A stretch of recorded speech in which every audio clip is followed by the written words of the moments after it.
할렐루야.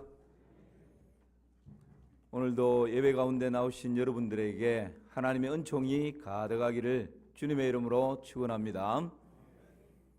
연예계에 입문하려는 사람들에게 연예계 원로들이 하는 이야기가 있답니다. 일명 연예계 입문행전 1장 1절이랍니다. 창세기 1장 1절이 아니고 연예계 입문행전 1장 1절에 보면 이런 내용이 있다네요. 아니 땐 굴뚝에도 연기가 나느니라. 비단 연예계 뿐이겠습니까? 정치계도 그러하고 평범하게 살아가는 우리 일반적인 사람들 가운데도 아니 땐 굴뚝에도 연기가 나는 경우들이 들어 있습니다. 악성 루머 때문에 억울한 일을 당하기도 하고 가짜 뉴스 때문에 또 가슴을 치며 잠 못 이루는 밤을 보내기도 합니다. 여러분, 우리가 살다 보면 억울한 일 한두 번 경험하지 않은 사람 거의 없을 것입니다. 오늘 본문에 보면 꿈꾸는 자 요셉도 억울한 일을 당합니다. 형들에게 팔려서 보디발의 집에 종살이 하는 것도 억울한 일이었습니다. 요셉과는 전혀 상관없는 억울함을 가슴에 부둥켜 안고 10년이라고 하는 세월을 보냅니다. 그래도 이제 가정 총무로 자리를 잡을 만 했는데 또 보디발의 아내의 집요한 유혹 때문에 옷을 벗어 던지고 그 유혹의 자리를 피해버리죠. 그것 때문에 이 보디발의 아내는 분노가 일어나고 수치심에 몸을 뜹니다. 그러고는 자신의 그 죄를 요셉에게 오히려 뒤집어 씌워버리고 요셉이 나를 강탈하려고 했다라는 누명을 씌워서 요셉을 감옥에 가두어 버립니다. 이런 억울함이 또 어디 있겠습니까? 한 번도 아니고. 여러분, 요셉은 이런 억울함을 당할 때 어떻게 반응을 할까요? 우리가 살아가면서 원하든 원치 않든 이런 억울함을 당할 때가 들어있는데 여러분, 이런 억울함을 당할 때 어떻게 살아가시고 어떻게 반응하십니까? 오늘 요셉의 반응을 통해서 내가 사는 날 가운데 억울함을 당할 때 어떻게 믿음의 사람은 반응해야 할지 함께 말씀을 나누려고 합니다. 억울한 일을 당할 때 첫 번째는 하나님을 신뢰하라입니다. 두 번째는 환경에 순응하라입니다. 세 번째는 사람을 사랑하라입니다. 억울한 일을 당할 때 첫 번째는 하나님을 신뢰하는 것입니다. 두 번째는 주어진 환경에 순응하는 것입니다. 세 번째는 억울한 일을 당하는 가운데 하나님이 붙여주신 사람들이 있습니다. 그 사람을 끝까지 사랑하는 것입니다. 이런 은혜가 있기를 주님의 이름으로 축원합니다. 함께 조금 더 구체적으로 말씀을 나누겠습니다. 억울한 일을 당할 때 첫 번째, 누구를 신뢰하라고요? 하나님을 신뢰하라. 21절 말씀 우리 같이 볼까요? 시작. 여호와께서 요셉과 함께 하시고 그에게 인자를 다하사 간수장에게 은혜를 받게 하시매. 우리는 억울한 일을 당하면 제일 먼저 나타나는 반응이 뭘까요? 이 억울함을 사람을 찾아가서 호소하는 것입니다. 이 거짓말이라고, 그런 일 아니라고. 내가 친한 사람, 믿을 만한 사람을 찾아가서 호소하고 또 그 사람에게 모함이라고, 나 지금 억울하다고 그렇게 항변을 합니다. 때로는 입에 거품을 물고 자초지종이 어떻게 됐는지 막 설득을 합니다. 혈압이 올라가죠. 분노가 치밀어 오릅니다. 잠을 잘 수가 없습니다. 여러분, 요셉은 지금 이런 어처구니 없는 억울한 일 앞에서 어떻게 반응합니까? 하나님의 말씀을 지키려다가 옥에까지 떨어져 버렸습니다. 그러나 억울하다고 항변하지 않습니다. 평소에 자신을 신뢰했던 보디발에게 자신의 말을 한 번만 좀 믿어달라고 애원하지 않습니다. 말하지 않습니다. 그저 침묵합니다. 그저 당하고만 있습니다. 참 바보 같습니다. 어리석어 보입니다. 물론 지금 요셉이 종의 위치에서 그 보디발의 아내 마나님을 대상으로 내가 억울하다고 이거 지금 모함이라고 아무리 말해봤자 계란으로 바위치기라는 것을 요셉도 알았을 것입니다. 그래서 그 앞에서 정말 억울한데 가슴이 찢어지는데 한마디 말하지 않고 그저 하나님만을 바라볼 뿐이죠. 여러분, 이 모든 억울함을 요셉은 자신의 가슴에 부둥켜 안고 감옥 안으로 걸어 들어갑니다. 이런 가운데 요셉은 하나님을 더욱 신뢰했습니다. 바라볼 것은, 기대할 것은 하나님밖에 없기 때문입니다. 여러분, 그런 믿음을 소유하시기를 주님의 이름으로 축원합니다. 요셉이 하나님만을 의지하고 하나님만을 신뢰할 수 있었던 이유가 뭘까요? 하나님 다 아시잖아요. 하나님 다 보셨잖아요. 하나님, 제가 지금 감옥에 모함을 받아서 들어와 있지만 하나님께서 다 보셨고 하나님 다 아시고 하나님께서 전후 사정을 다 보고 계셨잖아요. 이해할 수 없는 일이 지금 나에게 닥쳤는데 끝까지 하나님만 바라봅니다. 하나님만 신뢰합니다. 하나님 도와주옵소서. 여러분, 억울한 일을 만났을 때 이것이 요셉의 첫 번째 반응이었습니다. 기도를 통해서 하나님께 나의 억울함을 다 토해내는 것이죠. 요셉의 삶의 특징이 뭐였습니까? 여호와께서 요셉과 함께 하시니, 이것이 요셉의 삶의 특징이었어요. 보디발의 집의 종으로 억울한 10년의 세월을 보낼 때도 하나님이 요셉과 함께 하셨습니다. 하나님이 함께 하시니 그 가정의 가정 총무가 되어서 보디발의 아내를 제외한 모든 재반 업무들을 요셉이 관장하게 되었습니다.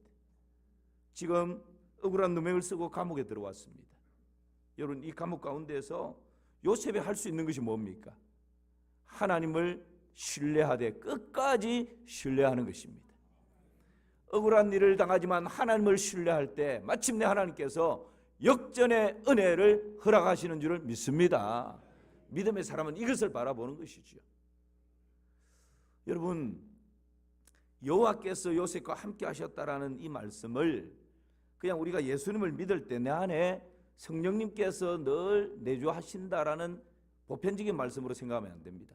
그것은 기본이고, 다른 사람이 나를 볼 때 저 사람은 진짜 하나님이 함께 하시네, 하나님이 역사하시네, 이것을 보게 만드는 것, 이것은 특별한 하나님의 함께 하심입니다. 요셉에게는 그런 은혜가 있었던 것입니다. 그러면 요셉이 그냥 가만히 있는데 억울한 일을 당했으니까 기분도 나쁘고 삶의 의욕도 없고 자포자기 될 대로 되라. 여러분, 이런 삶 가운데 있는데 하나님이 함께 하시면서 하나님 그렇게 세워주셨을까요? 그렇지 않습니다. 우리가 말씀을 통해서 보면 요셉이 어떻게 했길래 하나님이 요셉과 함께 하시고 요셉을 가까이 하시고 요셉을 그 억울한 현장 가운데서 세워주셨을까? 야고보서 4장 8절 말씀 보실까요? 시작. 하나님을 가까이 하라. 그리하면 너희를 가까이 하시리라. 우리는 결과만 보고 있습니다. 하나님이 요셉과 함께 하시고 하나님이 요셉을 가까이 하시고 하나님이 요셉을 세워주시는구나, 결과만 보는데, 여러분, 하나님의 말씀을 근거로 해서 본다면 종으로 살아갈 때도 옥에서 살아갈 때도 하나님께서 함께 하시고 요셉을 세워주신 이유가 뭘까요? 요셉은 억울한 일을 당하지만 하나님을 가까이 했습니다. 사람을 가까이 하는 것이 아니라 하나님을 더 가까이 하며 하나님만을 주목하며 하나님을 바라보며 하나님께서 마침내 일을 행하시기를 기대하며 나아갔던 것이지. 그럴 때 여러분, 하나님께서 그 사람과 함께 하시고 어디에 있든지 그 사람에게 형통한 은혜를 허락해 주시는 것입니다. 시편 145편 말씀도 보실까요? 시작. 여호와께서는 자기에게 간구하는 모든 자 곧 진실하게 간구하는 모든 자에게 가까이 하시는도다. 하나님께서 특별히 가까이 하시는 자가 있는데 어떤 사람이라고요? 그렇죠. 자기에게 간구하는 모든 자, 진실하게 간구하는 모든 자, 하나님께 기도하고 하나님을 가까이 하고 하나님께 간구하고, 하나님 저의 억울함 하나님 아시잖아요. 그 마음의 진실함과 정직함을 하나님 앞에 토해낼 때 하나님께서 그 사람과 함께 하시고 그 사람과 가까이 하시는 것입니다. 하나님께서 요셉이 어디에 있든지 함께 하시고 요셉이 어디에 있든지 형통하게 되었던 비결은 요셉이 하나님을 가까이 할 뿐만 아니라 진실되게 하나님께 간구하는 기도의 사람이었기 때문입니다. 시편 37편 말씀도 같이 보실까요? 시작. 내 길을 여호와께 맡기라. 그를 의지하면 그가 이루시고 내 의를 빛같이 나타내시며 내 공의를 정오의 빛같이 하시리로다. 아멘입니다. 내 길을 여호와께 맡기라. 그를 뭐하면요? 의지하면, 다른 말로 하면 그를 신뢰하면, 하나님의 주인 되심을 신뢰하고 내 인생의 왕 되심을 신뢰하고 하나님께서 마침내 역전의 은혜를 베풀어 주실 것을 신뢰하고 그 하나님을 신뢰하면 그가 내 의를 뭐같이요? 빛같이, 내 공의를 정오의 빛같이. 아들아, 네가 억울한 거 내가 다 안다. 감옥에까지 네가 떨어진 것 내가 다 안다. 그러나 네가 나를 신뢰하고 불투명한 너의 미래를 나에게 던져버려라. 여러분, 내 길을 여호와께 맡기라고 하는 이 말씀은 여호와께 던져버린다는 말입니다. 이 감옥 안에서 내일 한 치 앞을 내다볼 수 없습니다. 그 미래가 어둡습니다. 그러나 요셉은 여러분 그 미래를, 어두운 미래를 하나님께 던져버렸습니다. 그리고 전적으로 하나님만을 바라보고 하나님만을 신뢰했습니다. 그럴 때 하나님께서 내 의를 빛같이, 내 공의를 정오의 빛같이 하시리로다. 의가 뭡니까? 요셉의 진실함, 요셉의 정직함, 요셉의 그 억울함, 그것을 때가 되면 하나님께서 빛같이, 정오의 가장 빛나는 찬란한 정오의 빛같이 하나님께서 회복시켜 주시는 것입니다. 여러분, 요셉의 이 과정들을 쭉 우리가 보면 하나님이 말씀대로 그대로 하시지 않습니까? 여러분, 하나님께서 함께하는 사람, 주위 사람들이 그 사람을 볼 때 저 사람은 진짜 하나님 함께 하시네, 하나님이 함께 하시는 것이 눈에 지금 보이는 것 같네. 어떻게 할 때요? 내가 하나님을 가까이 할 때, 내가 하나님 앞에 진실되게 간구하는 기도의 사람이 될 때, 내일이 어둡고 불투명하지만 나의 내일을, 나의 미래를 하나님께 던져버리고 하나님을 신뢰할 때 우리 하나님께서는 마침내 내 의를 빛같이, 내 공의를 정오의 빛같이 찬란하게 회복시켜 주실 줄을 믿습니다. 이것이 여러분 억울한 일을 당할 때 첫 번째 우리 가져야 할 태도입니다. 누구를 신뢰하라고요? 하나님을 신뢰하라. 그런 은혜가 있기를 주님의 이름으로 축원합니다. 할머니 한 분이 골목길을 걷고 있었습니다. 그런데 뒤에서 따라오던 어떤 남자의 목소리가 들렸는데 할머니가 걸으면서 가만히 들어보니까 같이 가 처녀, 같이 가 처녀 그러는 거예요. 할머니가 갑자기 기분이 좋았습니다. 아니, 내가 아직 처녀처럼 보이나? 내 뒷모습이 그렇게 예쁜가? 그러면서 아주 당당하게 걸어갔습니다. 할머니는 누군지 뒤를 돌아보고 싶었지만 돌아보는 순간 따라오던 남자가 실망할까 봐서 돌아보지도 못하고 집에 꾹 참으면서 집으로 왔습니다. 손자가 할머니를 맞이하는데 할머니 얼굴에 꽃이 피었습니다. 그러니까 이 손자가 할머니 오늘 밖에서 무슨 기분 좋은 일이 있었어요? 할머니 얼굴이 한박꽃이에요. 그랬더니 할머니가 야, 오늘 어떤 남자가 나를 보고 처녀라 그랬어, 처녀. 아우.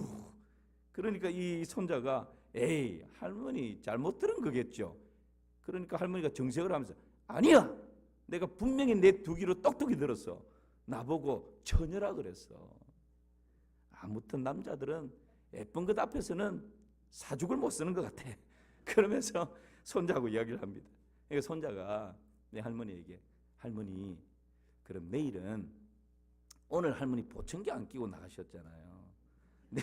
내일은 이 보청기 잘 들리도록 보청기를 딱 끼고 한 번 더 나가보세요. 그랬어요.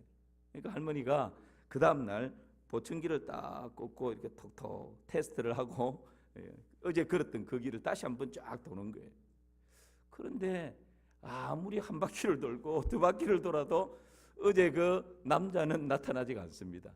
에이, 오늘은 없는가 보다. 그리고 내일 다시 나와야지. 그리고 해가 질 무렵에 다시 이제 집으로 돌아가고 있는데 어제 그 남자의 목소리가 뒤에서 똑똑히 들리는 것입니다. 그래서 보청기 테스트를 다시 한번 톡톡하고 앞으로 걸어가면서 자세히 귀를 기울여서 들었습니다. 그랬더니 자세히 들어보니까 갈치가 1,000원, 갈치가 1,000원 그러는 거예요. 여러분, 갈치가 1,000원 이 말을 가치가 전혀로 드는 것이지. 보통 억울한 누명을 씌워버리고 오해를 해서 억울한 가슴을 부둥켜 안고 잠 못 이루고 가슴을 치고 복수의 칼을 갈고 이런 일들이 말 때문에 그렇습니다. 거의 80~90%가 말 때문에 그렇습니다. 그래서 잠언에서는 죽고 사는 것이 혀의 근세에 달렸나니 혀를 쓰기 좋아하는 자는 그 열매를 먹으리라 그렇게 말씀하셔요. 말 때문에 무고한 사람을 억울한 가슴을 안고 잠 못 이루게 만들어 버릴 때가 있습니다. 다른 사람이 확인되지 않은 말 한마디 던진 것 때문에 내가 이 억울함을 어떻게 해야지 가슴을 치면서 하루하루를 초췌한 모습으로 살아갈 때가 많습니다. 여러분, 우리의 삶 가운데 말 때문에 누군가에게 억울함을 안겨주는 그런 일이 없기를 주님의 이름으로 축원합니다. 억울한 일을 당할 때 하나님을 신뢰함으로 역전의 은혜를 맛보아 알아갈 수 있는 우리 성도님들 되시기를 주님의 이름으로 축복합니다. 두 번째는 환경에 순응하라입니다. 어디에 순응하라고요? 환경에. 오늘 40장 4절 말씀 같이 읽어볼까요? 시작. 친위대장이 요셉에게 그들을 수종들게 하매 요셉이 그들을 섬겼더라. 그들이 갇힌 지 여러 날이라.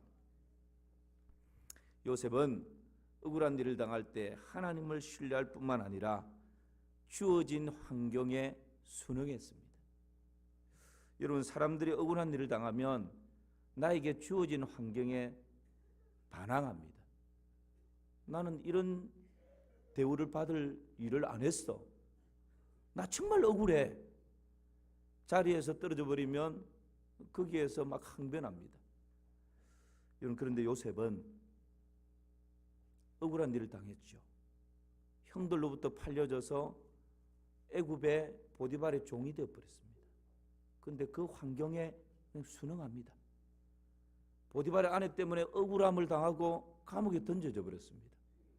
그 환경을 거부하는 것이 아니라 던져진 그 현실에 순응합니다. 원망, 불평 하지 않습니다.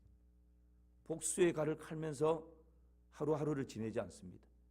감옥에 들어가서 죄수들에게 내가 보디발의 아내를 어떻게 하려고 한 것이 아니고 보디발의 아내 그 못된 년이 그렇게 했다고. 여러분, 내 이 억울함을 같이 있는 죄수들 동료들에게는 충분히 말할 수 있지 않겠습니까? 그래서 그 죄수들 안에서는 이 보디발의 아내의 잘못을 막 이야기하도록 뭔가 여러분 그렇게 할 수 있지 않겠습니까? 그런데 요셉은 그렇게 하지 않습니다. 그저 억울함 때문에 던져진 그 환경에, 그 현실에 순응합니다. 보디발의 집에 종으로 살아가면서도 얼마나 억울했겠어요. 얼마나 눈물의 세월을 많이 지냈겠습니까? 그러나 채색 옷이 벗겨지고 종의 옷을 입었는데 종의 옷에 맞게 열심히 일합니다. 성실하게 일합니다. 부지런하게 일합니다. 열과 성을 다해서 일합니다. 그럴 때 하나님께서 보디발을 통해서 그 가정에 가정 총무로 세워 주셨습니다. 그럴 때 하나님께서 요셉과 순간순간 함께 해 주셨습니다. 억울함을 가지고 감옥에 던져집니다. 죄수복을 입었습니다. 종의 옷까지는 봐줄 수 있지만 종의 옷이 벗겨지고 죄수복을 입었을 때는 여러분 자포자기하고 싶죠. 이제 내 인생 마지막까지 왔구나. 모든 거 끝내버리고 싶었을 것입니다. 그런데 요셉은 던져진 그 현실을 거부하지 않습니다. 죄수복을 입고 그 안에서 정직하게, 성실하게, 부지런하게, 열심히. 그래서 간수장이 그 안에 있는 모든 죄수들을 누구에게 맡기죠? 요셉에게 맡깁니다. 네가 다 관장하라고.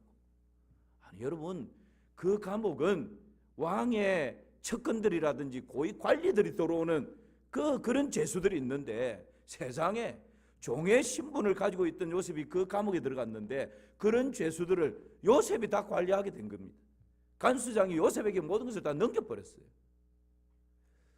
주어진 환경에 아무리 억울하지만, 아무리 답답하지만 주어진 환경에 순응할 때, 그 환경을 묵묵히 내가 받아들일 때, 그리고 그 환경 가운데서 땀 흘리고 수고하고 성실하고 부지런하게 그 현실을 살아낼 때 하나님께서는 놀라운 은혜를 베풀어 주시는 것입니다. 마침내 바로의 술 맡은 관원장과 뜻 굽는 관원장이 요셉이 있는 감옥으로 들어옵니다. 사실은 하나님께서 그들을 보내신 거죠, 지금. 그랬을 때 친위대장이 자기 아내를 겁탈하려고 했다는 죄목으로 요셉을 감옥에 지어 넣어버렸는데, 그 친위대장이 요셉에게 그 두 사람을, 최고의 고위 관리 아닙니까? 바로 황제의 측근 중에 측근 아닙니까? 그 두 사람을 관리하고 섬기도록 그 중요한 임무를 요셉에게 맡깁니다. 어떨 때요? 주어진 환경을 억울하다, 원망하고 불평하며 그 환경을 거부하지 않고, 억울하지만, 눈물이 나지만, 가슴이 아프지만 나에게 주어진 그 환경에 순응하고 그 환경 가운데서 오늘도 성실하게, 부지런하게, 거룩하고 진실되게, 아름답게 하루하루, 한 시간 한 시간, 삶의 한 절 한 절을 살아낼 때 하나님께서는 마침내 하나님의 은혜를 부어 주시는 것입니다. 이것이 역전의 은혜입니다. 그런 놀라운 은혜를 맛보아 알아갈 수 있기를 주님의 이름으로 축원합니다. 그렇습니다. 형통은 장소가 아닙니다. 성공은 자리가 아닙니다. 하나님께서 함께 하시면 어디에서나 형통한 것입니다. 하나님께서 함께 하시면 어떤 자리에 있든지 성공한 인생이 되는 것입니다. 이것이 형통이고 이것이 성공입니다. 요셉의 삶이 그러했습니다. 마지막 하나는 사람을 사랑하라입니다. 누구를 사랑하라고요? 사람을. 오늘 본문의 6절과 7절 말씀을 같이 한번 보실까요? 시작. 아침에 요셉이 들어가 보니 그들에게 근심의 빛이 있는지라. 요셉이 그 주인의 집에 자기와 함께 갇힌 바로의 신하들에게 묻되 어찌하여 오늘 당신들의 얼굴에 근심의 빛이 있나이까? 여러분 다시 말씀을 정리해 볼까요? 억울할 때 첫 번째 어떻게 하라고요? 하나님을 신뢰하라. 두 번째는요, 환경에 순응하라. 세 번째는요, 사람을 사랑하라. 사람을 사랑한다는 것은 내가 아무리 억울한 일을 당하고 감옥에서 주어진 환경 가운데 있다 할지라도 억울한 일을 당하는 그 삶 가운데 하나님이 내 곁에 허락하시는 사람들이 있습니다. 보통 억울한 일을 당할 때는 사람의 눈에 안 들어옵니다. 지금 내 코가 석자니까, 내가 지금 죽을 지경이니까. 내 곁에 있는 사람들은 다 칼로 바뀝니다. 관심 바뀝니다. 모든 초점이 나한테 맞춰져 있습니다. 내 이 억울함을 가슴치면서 거기에 맞춰져 있습니다. 근데 여러분, 우리 그리스도인이 억울함을 당할 때 마지막 세 번째는 억울한 현실 가운데 하나님께서 붙여주시는 사람이 있는데 그 사람을 소중히 여기고 그 사람을 사랑하는 것입니다. 오늘 요셉은 억울한 일을 당했지만, 그것 때문에 감옥까지 떨어졌지만, 그 감옥 가운데서 만나는 사람을 소중히 여겼습니다. 그 한 사람 한 사람을 아꼈습니다. 그 사람을 사랑했습니다. 그것을 어떻게 할 수 있을까요? 오늘 읽었던 본문에 보면 요셉이 아침에 눈을 떴습니다. 죄수들을 쭉 보는데 술 맡은 관원장과 떡 굽는 관원장의 얼굴을 보니까 그 얼굴에 근심의 빛이 있었다 그랬습니다. 여러분, 부부 관계 가운데서도 관심이 없으면, 사랑이 없으면 아내가 지금 어려움 때문에 얼굴이 어두워져 있는지 밝은지 모릅니다. 남편이 지금 밖에서 어떤 일 때문에 어깨가 축 처져서 힘이 빠져 있는지 관심이 없으면, 사랑이 없으면 알 수가 없습니다. 알 길이 없습니다. 그 얼굴빛이 그렇게 보였다 할지라도 지금 내 마음이 억울하고 내 마음이 답답하면 그냥 괄호받게 됩니다. 관심을 가지지 않습니다. 알아서 하겠지. 무관심입니다. 그런데 요셉은 아침에 일어나서 죄수를 보는데 그 술 맡은 관원장, 떡 굽는 관원장의 얼굴에 근심의 빛이 있다는 것을 금방 알아차렸습니다. 어떻게 알아차렸을까요? 그렇죠. 평소에 관심을 가지고 있었기 때문에, 평소에 아끼고 소중히 여기는 마음이 있었기 때문에, 평소에 죄수로 대한 것이 아니라 비록 죄를 지어서 감옥에 들어와 있지만 한 사람의 인격체로 그 사람을 대하였기 때문에 아침에 얼굴에 있는 근심빛을 금방 단박에 알아차릴 수가 있었습니다. 그래서 묻지 않습니까? 아니 어떻게 얼굴에 어젯밤에 무슨 일이 있었냐고, 어디 아프냐고, 얼굴이 지금 근심빛이 이게 어떻게 된 일이냐고. 여러분, 진실되게 그렇게 물어줄 때 사람은 마음을 열게 되어 있습니다. 오늘 8절 말씀을 다시 한번 보실까요?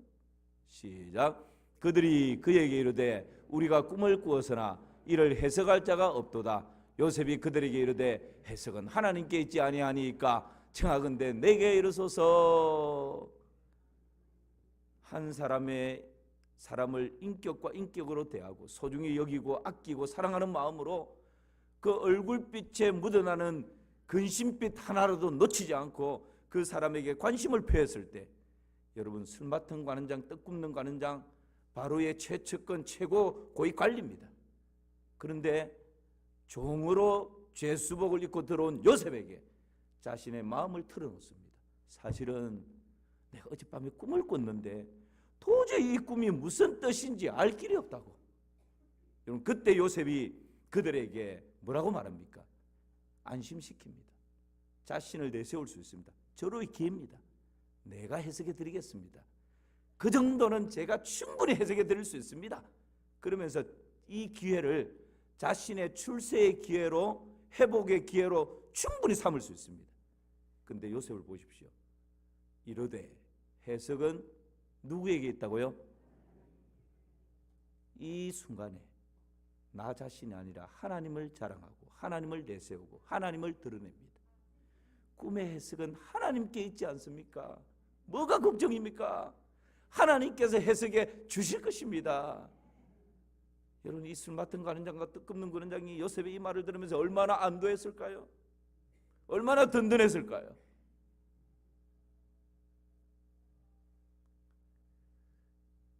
여러분, 이 만남이 감옥 안에서 관심 가졌던 술 맡은 관원장과 떡 굽는 관원장의 얼굴빛에 있는 근심빛을 발견하고 그들을 위로하고 격려했던 이 만남이 훗날 요셉의 이 억울함이 다 풀려지는 그런 놀라운 계기가 되었지 않습니까?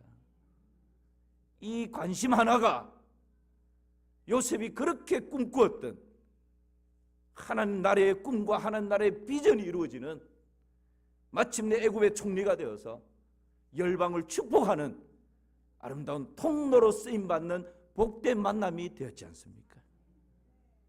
여러분, 억울한 일을 당할 때 나 자신에게 급급해서 지금 주위 사람에 대해서는 눈길조차 줄 수 있는 기회를 놓쳐버릴 때가 있습니다. 내 주위 사람, 하나님께서 붙여주신 은혜의 통로요, 회복의 통로요, 축복의 통로인데 그것을 다 잃어버릴 때가 있습니다. 저는 오늘 우리 마산 삼일교회 성도님들을 축복하고 싶습니다. 비록 억울한 일을 당한다 할지라도 하나님을 신뢰할 뿐만 아니라 환경에 순응할 뿐만 아니라 그 어려운 그런 걸음을 걸어가는 가운데 하나님께서 내게 붙여주시는 소중한 사람을 아끼고 사랑하고 아름답게 섬길 수 있기를 주님의 이름으로 축원합니다. 이것이 여러분 은혜입니다. 제가 언젠가 소개한 적이 있습니다. 민들레 자연학교라고 하는 제목의 글입니다. 보물찾기라는 책에 보면 이철환 씨가 이런 이야기 한 토막을 소개하죠. 민들레 자연학교는 산 꼭대기 높은 곳에 있었습니다. 학교로 올라가는 언덕 아래에서 토끼와 거북이가 만났습니다. 토끼가 말합니다. 거북아, 시험 공부 많이 했니? 아니, 별로. 토끼, 너는? 기본 실력으로 보는 거지 뭐. 토끼는 어스대듯 어깨를 추어 올리며 말했습니다. 거북아, 우리 달리기 시합하자. 뭐? 달리기 시합? 응. 산 꼭대기 학교까지 누가 빨리 가나 시합하는 거야. 달리기 시합하면 학교까지 더 빨리 갈 수 있잖아. 그치? 내가 질 게 뻔한데 나는 워낙 느렸어. 그래도 하자. 재미로 하는 거니까. 알았지? 토끼는 속마음을 감추며 선웃음을 쳤습니다. 느려 터진 거북이하고 길고 긴 언덕길을 함께 오르는 건 생각만 해도 끔찍한 일이었습니다. 거북아, 하나 둘 셋 하면 출발이다. 자, 하나 둘 셋 출발. 토끼는 산꼭대기 학교를 향해 번개처럼 달렸습니다. 이길 수 없는 시합이라는 걸 거북이는 알고 있었습니다. 거북이는 서둘지 않았습니다. 길가에 피어있는 예쁜 꽃들의 손도 잡아주었고 동그란 얼굴도 어루만져 주었습니다. 당연히 토끼가 이겼습니다. 토끼는 학교 앞 풀밭에 누워서 한참 동안 거북이를 기다렸습니다. 다리를 간댕간댕 흔들며 노래도 불렀습니다. 교실은 몹시 소란스러웠습니다.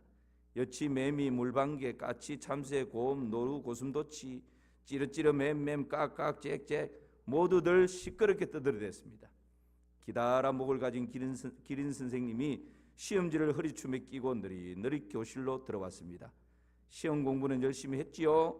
네! 토끼의 목소리가 제일 컸습니다. 거북이는 토끼가 너무너무 부러웠습니다. 시험지를 나누기 전 다분다분 얼굴 모양을 바꾸며 기린 선생님이 말했습니다. 시험 문제는 딱 하나예요. 주관식이니까 아는 만큼 최선을 다해 답을 쓰기 바랍니다. 한 가지 주의할 게 있어요. 시험 보는 도중에 옆을 보거나 뒤를 돌아보지 마세요. 선생님은 시험지를 나누어 주었습니다. 시험지를 받은 토끼 눈이 동그래졌습니다. 거북이 눈도 동그래졌습니다. 시험 문제. 학교로 올라오는 언덕길에 피어있는 꽃들의 이름을 아는 대로 쓰시오. 참 의미 있는 이야기 한 토막이죠.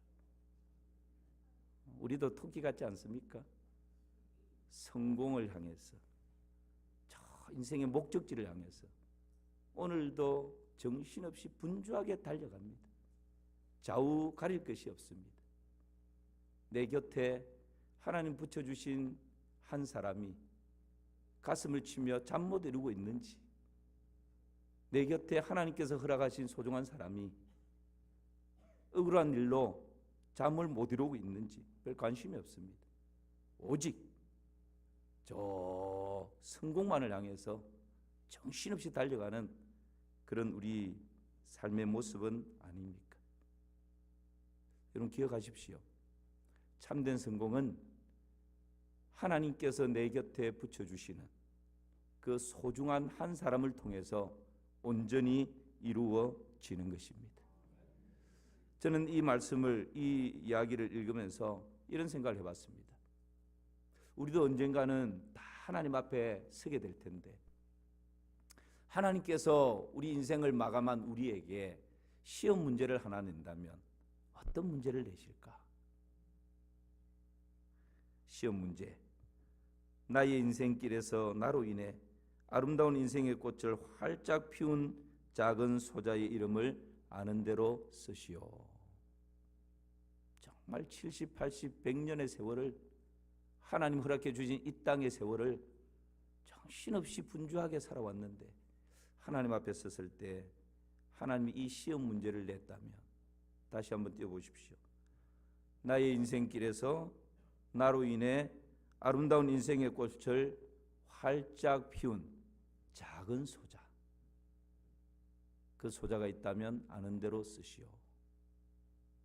여러분, 이 시험 문제를 내가 받았다면 몇 사람이나 쓸 수 있을까요?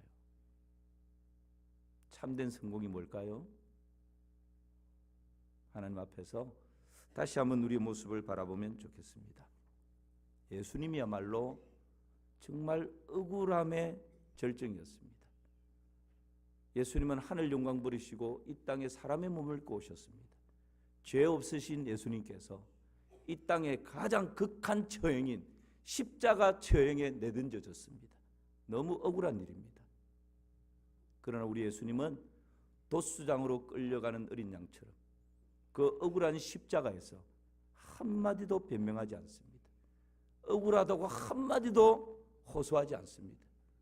억울함을 가슴에 부둥켜 안고 묵묵히 그 십자가를 감당해 내셨습니다. 왜 그랬을까요? 그가 찔림은 우리의 허물 때문이요 그가 상함은 우리의 죄악 때문이라. 그가 징계를 받음으로 우리가 평화를 누리고 그가 채찍에 맞음으로 우리가 나음을 입기 때문인 것입니다.